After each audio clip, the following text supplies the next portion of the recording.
Stephen asked me earlier, what's the talk about? And I told him, and he said, you rarely hear, I don't think you ever hear faith and equanimity spoken about together. And I was like, yeah, I'm being creative. But given the turmoil many of us are feeling in our country right now, around the election, around the state of our world, and not just this country, I think that faith and equanimity are really important factors that can help us get through these times of trial. And they're great skills to cultivate and to have in our back pocket at any moment's notice. I actually had to practice faith and equanimity on the way here today. I hit a pothole, and the right side of the front of my car decided to fall down, and I ended up having to turn around and go back and get another car that I drove here, which, by the way, is illegal, but I got here anyhow. So, I have to be really careful about what topics I pick. I say that all the time, but it's like, really? Really?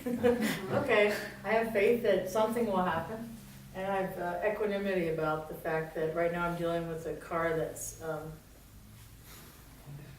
scraping on the ground. So, anyhow, whether your life circumstances can't get any messier at all, this is what I had said before, and or they're going along beautifully, sometimes they're going along great. We need to, or they're neutral. Our practice is meeting what is, constantly meeting what is with openness and acceptance.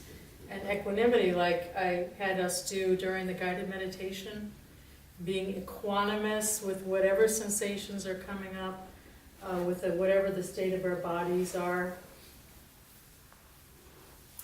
But what does that mean, meeting what is? It means facing our life head on.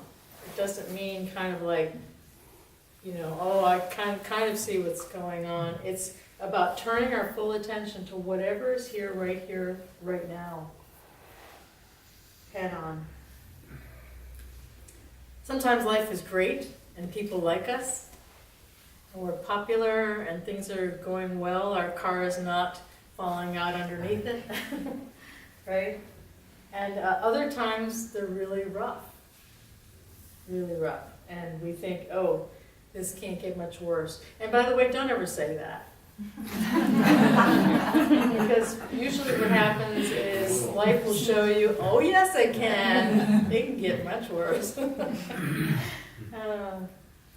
I was talking to my first ex-husband the other day, and he reminded me he started laughing, and he was reminding me of the night that he came home and found me shaking and shivering and crying.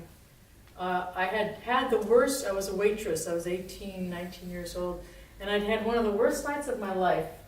A basketball team came in, a banquet that I was waiting on, and they were all bossing me around and yelling at me and going, "Hey girl, get over here." It was a really rough night. But I was on E, so I stopped in this to get gas. And this was back in the day when do you remember when you had to actually walk into the gas station and pay ahead of time? So I had to walk in the gas station and pay, and when I came back and started the car, there was a knife to my throat. And someone had snuck in my car and got in there and said, "Drive me to my car." I said, "Where's your car?" And they said, "I'll just keep telling you where to go." And I thought, okay, this is it. This is the end of my life as I've always known it. But he was really on some heavy-duty drugs, I could tell. By the way he was slurring his words and his eyes weren't totally focused. So I got him talking. I started asking him a bunch of questions. I had the wisdom to know I pulled in an all-night gas station while he was telling me his life story, and so I said, "Here's my witness. Get out." So I was able to get up. But then when I got home, I was fine going through the whole thing, but when I got home, I just started that, the shaking and the crying and freaking out. But my ex reminded me of that. He said, anyhow, he started reminding me of all the different traumatic events that we went through. It's like, yeah, how did we survive that? How did we survive those rough times? And you can see it, you see it in our society. Look at President Obama. When he first came in, he was pretty high up with the approval ratings, wasn't he? And then he got pretty low, and he's been all over the place. But where is he now? Is he pretty high in approval ratings? Huh? 50%. Yeah, so he came in at the bottom as far as our economy and everything, and now things are doing much better. But you see these ups and downs in life. And the Buddha in Buddhism called them the 8 worldly winds that we're all subject to. And sometimes these winds are really subtle, sweet, warm, loving winds, and other times they're like huge hurricane gale winds that'll knock you over.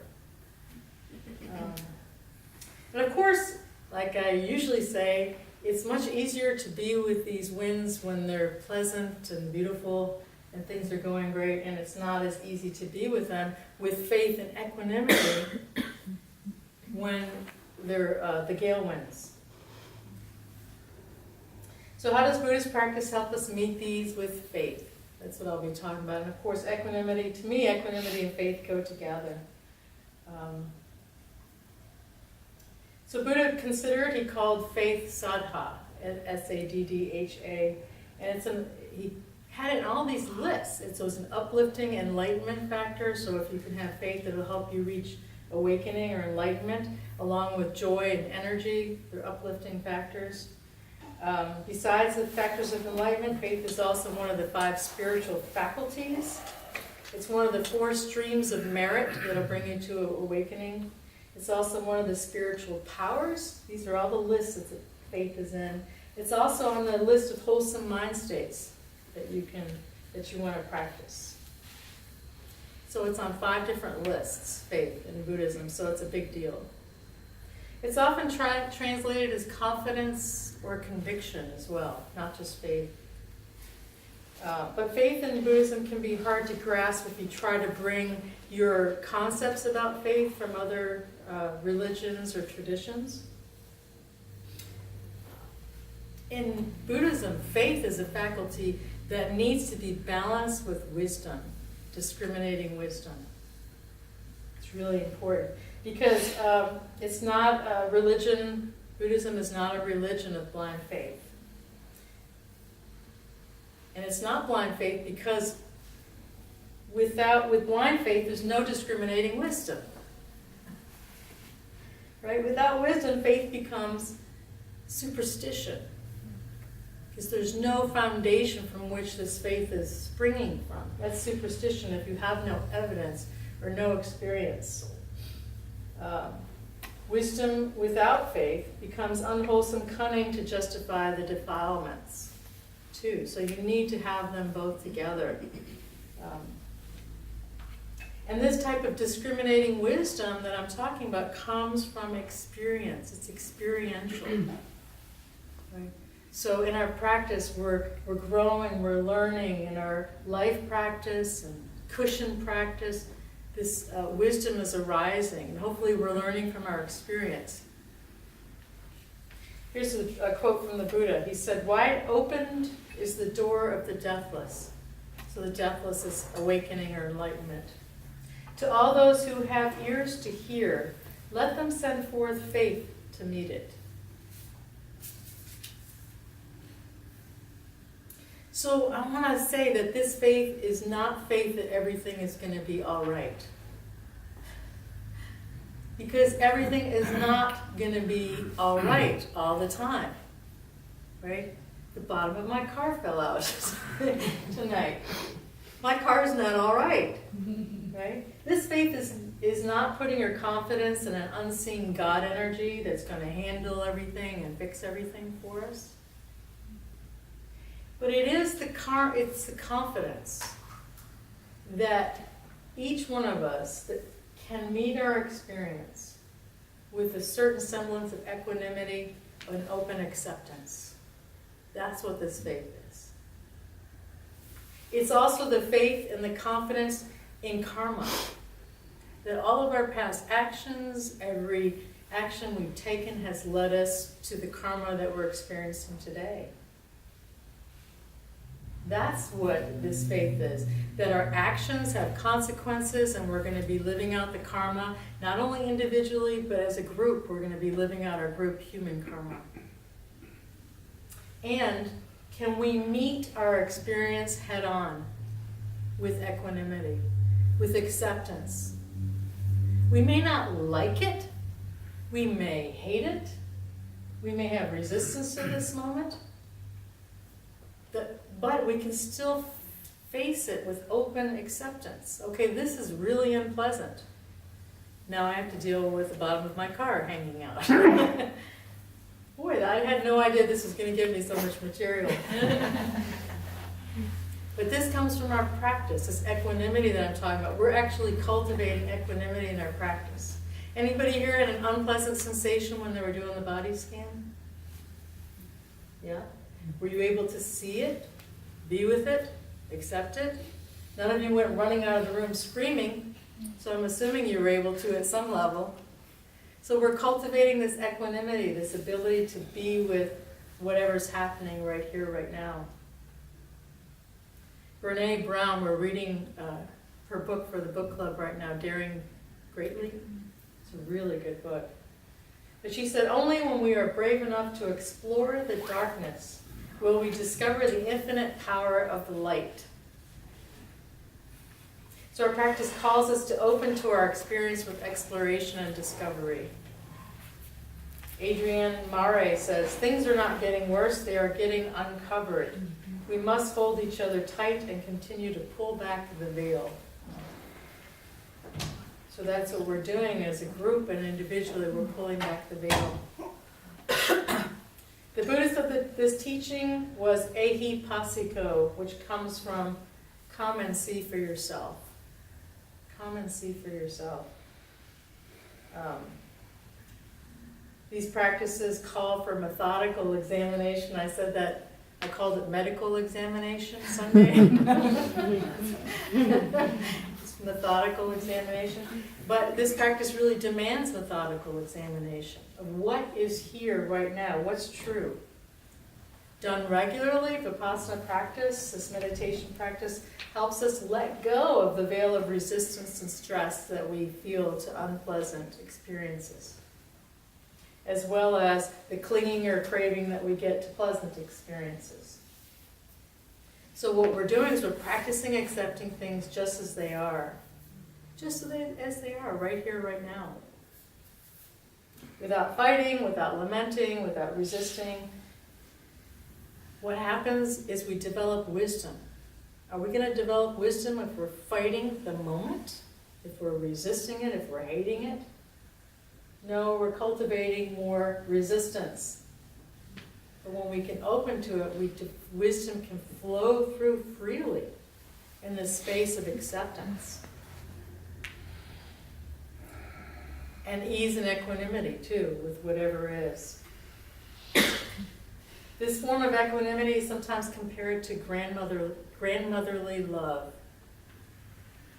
The grandmother clearly loves her grandchildren and is less likely to get caught up in the drama of her grandchildren like the parents may get caught up in it. I really like that analogy.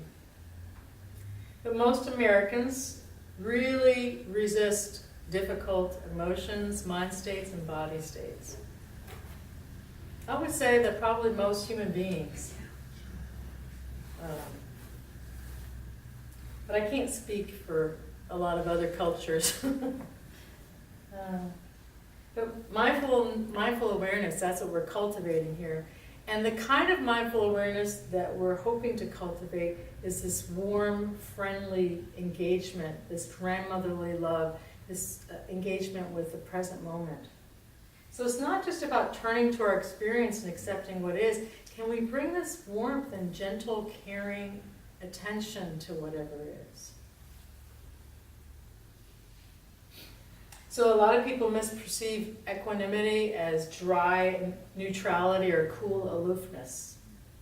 Like, okay, I'm just neutrally going to accept everything just the way it is.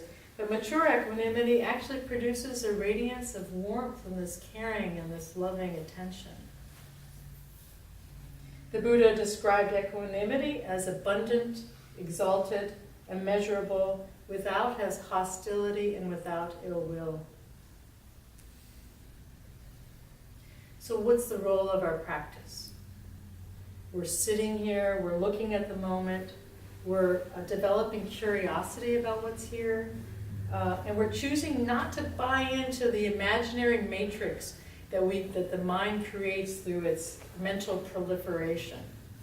Have you noticed the mental proliferation? Anyone? We could have contests between whose proliferation is more creative than the next. But we're really good at that. But we're choosing not to buy into all of it. So in the depths of meditation, we're asking ourselves to be ruthlessly honest with what's going on, and radically skeptical of our mind. Don't believe everything your mind tells you, please. But the skepticism is not the doubting mind, it's not the hindrance of doubt.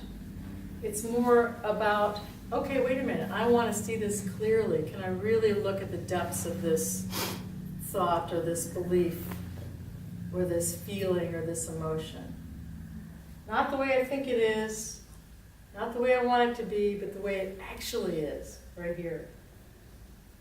So it's the clarity of direct seeing, which is one of the levels, stages of enlightenment. You know, I noticed this really well, the mental proliferation of seeing things as they are. A few years ago, I was dating a new person. And I noticed myself, and